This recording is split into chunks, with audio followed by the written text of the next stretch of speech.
டேய் என்னடா இது கோலம்? பொம்பளைங்களா அதுங்க என்ன அடி அடிக்குதுண்ணா.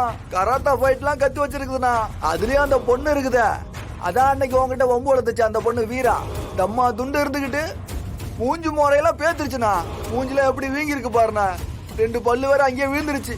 டேய் இப்பெல்லாம் சொல்றதுக்கு உங்களுக்கு வெக்கமா இல்ல? நான் போ சொன்னா நான் உங்களை போ சொன்னா? டேய் இந்த மாதிரி உங்களை அடி வாங்கிட்டு வர சொன்னாடா? இல்லண்ணா, உனக்கு ஒரு அசிங்கம்லாம் பார்த்துட்டு இருக்க முடியாதுல்லண்ணா. அதான் துடிச்சு போய் கிளம்பணும்.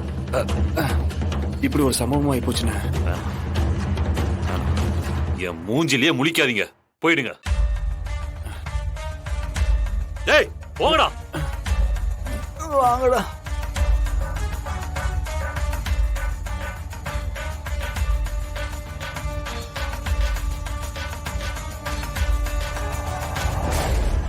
வீரா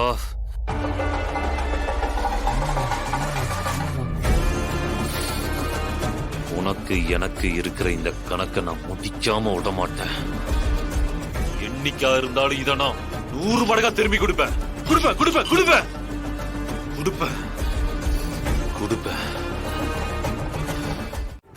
இங்க பாரு, நீ சம்பந்தம் இல்லாம பேசி ட்ராக்க மாத்திட்டு இருக்க.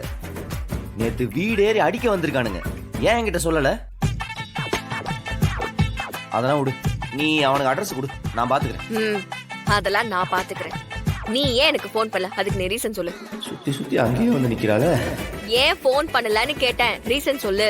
சரி, என் தங்கம் இல்ல, என் செல்லம் இல்ல. இல்ல ஏய் சொல்ல மறந்துட்டேன் பாரு. திருச்சிக்கு போயிட்டு நான் உனக்கு ஒண்ணு வாங்கிட்டு வந்திருக்கேன் பாரு. அந்த ஊரோட ஃபேமஸ் முறுக்கு. இங்க பாரு, மணப்பாறையிலே செஞ்சது. அங்க சுட்டுட்டு இருந்தப்ப கைய விட்டு எடுத்துட்டு வந்தது. இந்த பாரு. இந்த மாதிரி முறுக்கு கொடுத்து சமாளிக்கிறவள ஏன் கிட்ட வேணாம். ஆமா மாட்டினாரு. நீ எதுக்குடா எனக்கு போன் பண்ணல? ரீசனே இல்லல. அது போறோம் இன்னும் போய் லோ பண்ணி கல்யாணம் பண்ண பாரு. மாமா வீரா ஏய் வீரா நான் சொல்றது கேளு. என் செல்லம் இல்ல. இனிமே எங்க போனாலும் நான் உனக்கு போன் பண்ணி பேசுறேன். வெளியே வாசலுக்கு போனா கூட உனக்கு போன் பண்ணி பேசுறேன். அவனுங்கெல்லாம் வெட்டி கதை பேசுறவனுங்க, சின்ன பசங்க. அம்மா அப்படியா? நம்ம எவ்வளவு மெச்சூர்டு கப்பல் இல்ல. இங்க வா. மெச்சூர்ட் கப்பலுக்கு ஏக்கம் இருக்க கூடாதா? இருக்கும். அவங்களுக்குள்ள எதிர்பார்ப்பு இருக்க கூடாதா? பேசணும். அப்புறம் எதுக்கு நான் சமாளிக்கிறேன்? சரி சாரி. சார் அப்படியே வந்து மன்னிப்பு கேப்பீங்க, நான் அப்படியே ஓகேன்னு சொல்லிட்டு போயிடும்ல. சரி என்ன தாண்டி பண்ணணும்? என்ன சொன்னால கேப்பியா? கால விழு. என்ன கால விழுன்னு சொன்ன? வீரா, இந்த கைய காலா நினைச்சு கேக்குறேன், மன்னிச்சு. எங்க கொஞ்சம் சிரி. ஏதாவது பேசி சிரிக்க வச்சிருந்தேன். சரி அதெல்லாம் இருக்கட்டும், என்ன பண்ணி வச்சிருக்கீங்க? அது ஒண்ணும் இல்ல, அதுக்கு இதுக்கும் சரியா போச்சு. போ. சமாளிச்சிட்டாயா? ஏன் வர போறானோ? 2600 ரூபாய் போட்டிருக்கு. சரி உனக்காக டிஸ்கவுண்ட் 2200 ரூபாய் கொடுத்துட்டு எடுத்துக்க. டேய் ஏன்டா இப்படி வீரா ஆசைப்பட்டு கேக்குற காசு கேக்குற? இங்க பாடுறா, வீரா இது வரைக்கும் பிடிச்சதுன்னு எதையுமே எடுத்தது கிடையாது. சார் என்ன, என் முன்னாடி மேல எனக்கும் லவ் இருக்குதான். அதுக்காக கடையில் இருக்கிற ட்ரெஸ் எல்லாம் அள்ளி அவளை போட்டுக்க சொல்ல முடியுமா? காதல் வேற, பிசினஸ் வேற. நீ வேலையை பார், என் பொண்டாட்டிக்கு அது புரியும் இல்ல வீரா? என்னக்கா எடுத்துக்கிறீங்களா? நீவே பாக்குறேன். இல்லக்கா, இது ஒரு புடவை தான் வந்திருக்கு. யாராவது பார்த்தா எடுத்துட்டு போறதுக்கு சான்ஸ் இருக்குல்ல? சரி நீ தனியா எடுத்து வை, நான் போய் பணம் எடுத்துட்டு வரேன். சரி. 2200 டிஸ்கவுண்ட். என்ன டார்லிங், ஏன் நீ இவ்வளவு லவ்வோட பாக்குறீங்க? அதெல்லாம் வீட்ல பாத்துக்கலாம், பப்ளிக். 2200 ரூபாய் தானே?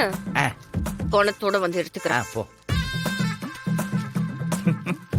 அதை எடுத்து வை, நான் வந்துடுறேன். டேய் அவ உன்னை முறைக்கிறாடா.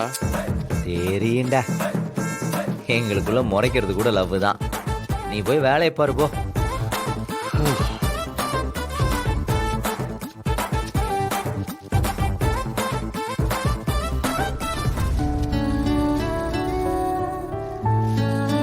சார் சேல்ஸ்மேன் யாரும் இல்லையா? என்னம்மா வேணும் சொல்லுங்கம்மா. சுடிதார் வேணும் சார். உங்களுக்கா இல்ல வேற யாருக்காவதா? எனக்கு தான் சார் வேணும்.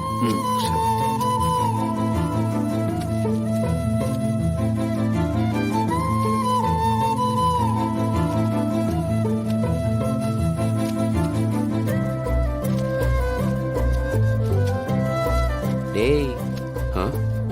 சும்மா ஒண்ணு இவர் பல வருஷமா பிசினஸ்ல நம்பர் 1 இல்ல. எல்லா வேலையும் கலந்து கட்டி அடிக்கிறப்பல. இந்தாங்க. ட்ரெடிஷனல் மாடல் வேணும். அப்போ நீங்க கேட்ட கலெக்ஷன்ஸ் அங்க இருக்குமா? ஓகே. மா ஐயா உங்களை கொஞ்சம் கவனிமா. சரிங்க ஐயா. ஹாய். Hi uncle. வாமா. ஹாய் மாறா.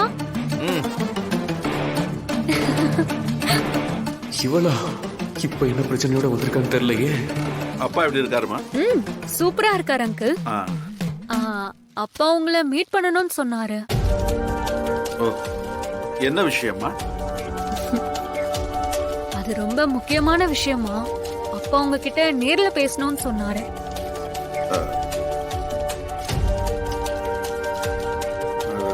உங்ககிட்ட எதுவும் சொல்லலையா? உனக்கு எதுவும் தெரியாதா? தெரியும் அங்கிள். ஆனா நீங்க அப்பா கிட்டயே கேட்டுக்கோங்க. என்னால எதையும் வெளிப்படையா சொல்ல முடியாது.